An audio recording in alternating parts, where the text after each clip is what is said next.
რასა кайფო სატარებელია, ბიჭო. პირველი რაც უნდა ვთქვა არის რომ აი ეს ირემი წინ ყველაფრად ღირს. Mercedes რაღაცა ერთი ბრტყელი ლოგო გაქვს ამოწეული და გადაგვაყოლა თან და აბა საკი მე და ირემი აქვს წინ.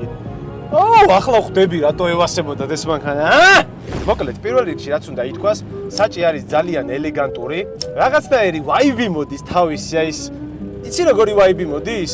Პოზიტიური 70-იანების ვაიბი მოდის რა, ნეგატიური 70-იანების კი არა, პოზიტიური, აი ვინმესთვის თუ იყო 70-იანი პოზიტიური, ეგ ვაიბი მოდის.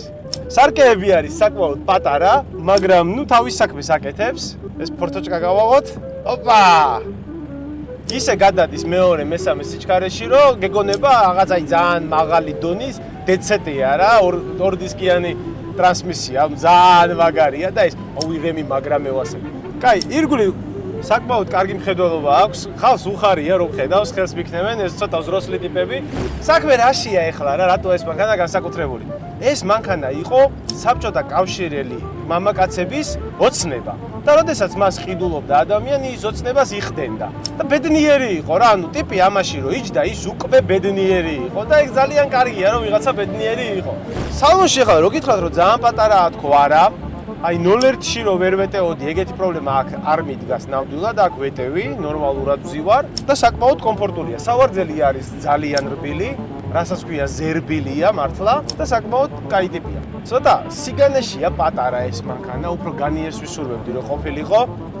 მოდი აჩქარება ვცადოთ.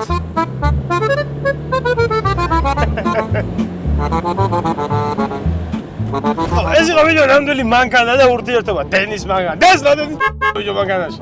დენი ბიჭო სახში არ მაგა. ეგ არის ეს, იმედა ნუ გოარი. ეხლა ამ მანქანაში იჯდა ვინ? ძალიან საპატივცემულო ტიპი იჯდა, რომელიც ძირითადად პიჯაკით დადიოდა ხოლმე და ესეთი სადაც მიდიოდა, ყველა საპატივცემულო სტუმარი იყო, იღებდნენ და თამადა იყო და აი მსმელი პურის დამთხმელი როჟა ტიპი რა.